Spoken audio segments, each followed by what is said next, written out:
Shema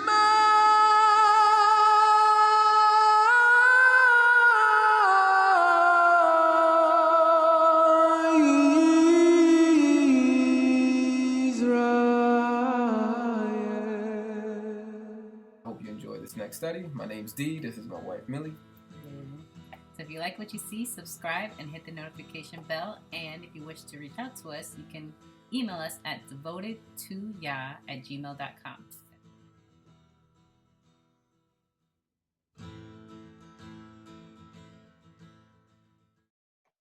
All right, D-Rail, go ahead. You're up. Well, to go with what you just said, Messiah says, remember the wife of Lot. Whoever seeks to save his life shall lose it, and whoever loses his life shall preserve it. Wow. Good one. What She happened? did not listen. She was told, don't look back. She looked back. Look back and what happened to her? Turned into a pillar of salt. Became a pillar of salt. Extra preservation. A statue was made of her. Wow. A physical now, another physical thing. Yeah. God used for us to remember. Remember. And guess what? Yahusha told them, his disciples, something that came from the Torah. Yep. And what verse did you read? What was that? That was Luke 17, verse 32 and 33. Wow. So you brought us to the New Testament. Yep. It's telling us to look back. Right? I'll give you another one in the New Testament. Matthew chapter 5. It's all right there. Matthew 5, 17 and 19. Yahusha said, I did not come to destroy the law or the prophets. I came to fulfill.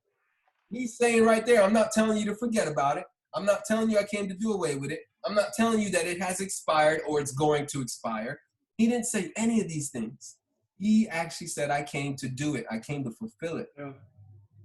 So, If you think about it, if Yahusha's telling you to remember Lot, he's telling you something that happened in the past. He's saying, remember everything that you have read, everything that the teachers teach on the seat of Moses, pretty much. That has been taught as well. he literally said that in Matthew chapter 23, when he actually told his disciples and the multitude of people to obey the teachers that sit on the seat of Moses. No more. No more needs to be said than that. Right. All right. Where we at? Deuteronomy 32, verse 1 and 2. Give ear, O heavens, and I will speak, and hear, O earth, the words of my mouth. Let my teaching drop as the rain, my speech distill as the dew, as raindrops on the tender herb, and as showers on the grass. Remember the days of old, consider the years of many generations. Ask your father, and he will show you, your elders, and they will tell you. There's your witnesses too, heaven and earth. Yep. Psalm 71, 17, 18. O God, you have taught me from my youth, and to this day I declare your wondrous works. Now also when I am old and gray-headed, O God, do not forsake me until I declare your strength to this generation, your power to everyone who is to come. And then I like this one. Psalm 78, verse 5 and 6. For he established a testimony in Jacob, which is Israel. Jacob is Israel. He established a testimony, a covenant in Jacob, and appointed a law in Israel, which he commanded our fathers, that they should make them known to his children, that the generation to come might know them, the children who would be born, that they may arise and declare them to their children. This is the point of why I'm going through all these passages. It's really important that we remember. This is not something that's done away with. It's meant to continue. Psalms 145, verse 4, one generation shall praise your works to another and shall declare your mighty acts. I think we will end with that. Any questions or thoughts? Ezzy, I see your hand is up. Yeah, I just threw it up there. What comes to mind, talking about remembering comes to mind, is going back to the beginning, because I wonder, a question that I have is, I wonder if we would have to memorialize and remember so much if in the garden we never ate from the tree of good and knowledge, and also the curse of enmity between the seed of Satan and the seed of the woman, because that is generational. I mean, life is always going to be born from the woman. And the fact that there is enmity or deep rooted hatred is what that word means between the adversary, the enemy, and the woman. See, that means every child that is born, every generation that is to come, is always going to be at war with Hasatan, with the enemy, with sin, with temptation, with the desires of our heart, the desires of our flesh. However many ways you want to personify it, that's what it is. It's going after our own desires. So I want to go to just two verses that that I found. It's in Proverbs 3, starting in verse 5. It says, trust in Yahuwah with all your heart and lean not on your own understanding. Know him in all your ways, and he makes all your paths straight. Do not be wise in your own eyes. Revere Yahuwah and turn away from evil.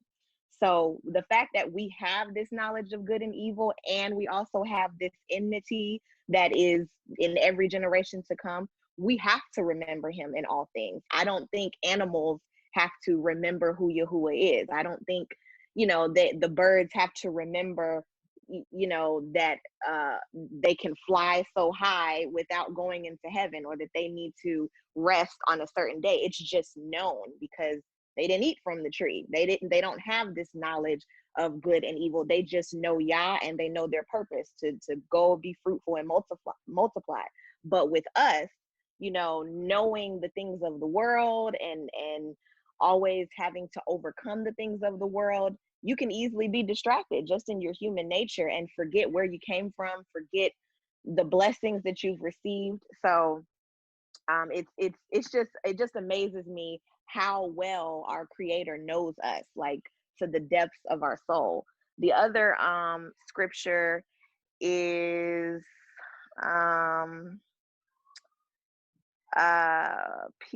First Peter 2, starting in verse 9. It says, but you are a chosen race, a royal, it says kahuna. I believe that's a priesthood, a royal priesthood, a kodesh or set apart nation, a people for a possession, that you should proclaim the praises of him who called you out of darkness into his marvelous light, who once were not a people, but now the people of Elohim, who had not obtained compassion, but now obtain compassion. It says, beloved ones, I appeal to you as sojourners and pilgrims to abstain from fleshly lusts which battle against the being, having your behavior among the Gentiles good, so that when they speak against you as evildoers, let them, by observing your good works, esteem Elohim in a day of visitation. So it's not just remembering for the sake of remembering or to give esteem to Yahuwah, but also so that others will remember even with the baptism today, that being a witness to a baptism, you're kind of a witness to the gospel and to this confession or this whole act. There's a story, there's a purpose behind it. So you also are somewhat of a witness yourself, whether you're a believer or not. So everything that we do has purpose to bring remembrance of who Yah is, and him being the ultimate creator, the ultimate controller of the world and everything that we know to be. So that's all. That's my 2 cents. Very good. Milo. Yeah, I want to go back to that part where you were mentioning the animals, how they know things. And we're studying Isaiah 1, Yeshayahu 1. So I want to read verses 3 and 4. It says, the ox knows its master, the donkey its owner's manger, but Israel does not know, my people do not understand. Woe to the sinful nation, a people whose guilt is great, a brood of evildoers, children given to corruption. They have forsaken Yahuwah, they have spurned the Holy One of Israel and turned their backs on him. And, I mentioned this, various times in different videos, but this is why it's so important, when you're reading the Shema, that we teach it to the next generation. And teach the things and remind ourselves of what Yahuwah has done for our forefathers. And many of us, like I said, and people that I have encountered on this walk are, quote unquote, I will call them first generation Israelites, if you will, in the sense of, ones that are coming back to the faith and coming back to the understanding of keeping his, desiring to keep his laws, commandments, and statutes, and his judgments and his righteousness. And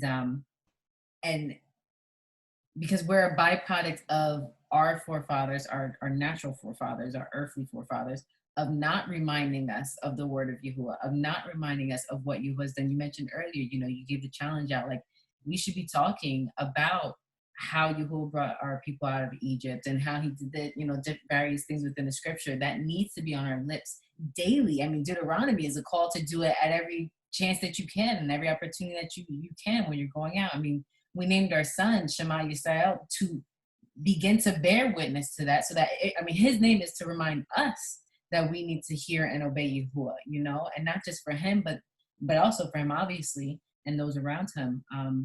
But it is so important, especially those who are parents, or those who even if you are not an actual parent, but you still have that influence of those around you, to be able to remind people of the scriptures and remind people of what Yahuwah has done and what he will do, so that we can stand before him.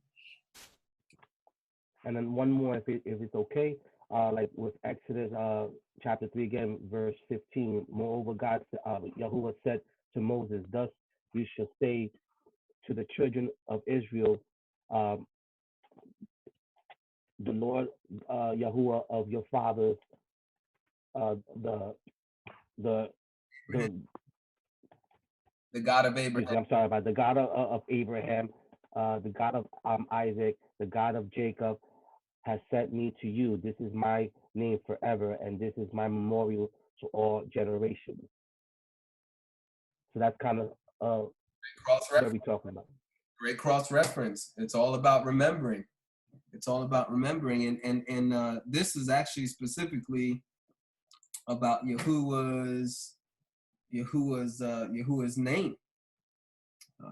Because right there in verse 14, and God said to Moses, I am who I am. And he said, thus you shall say to the children of Israel, I am has sent me to you. I think that's Ayah in Hebrew. Ayah has sent me to you. Now that's not to say that's like, we have people on the internet that say, oh, that's his true name. Yah's true name is I am. Like we don't see that through all the scripture. Yes, Yah is in there in the phrase I am, because Yah or Yahuwah does, by definition, it means the existing one, the one who exists.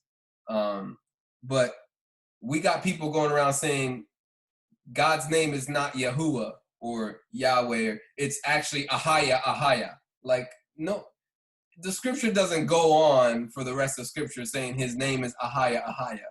You don't see that, okay? But I am that I am is the definition of who he is, okay? He is the one that exists, but his name is Yahuwah, and he was telling Moses to share that name with the generation. So good cross-reference. Good job, Carlos.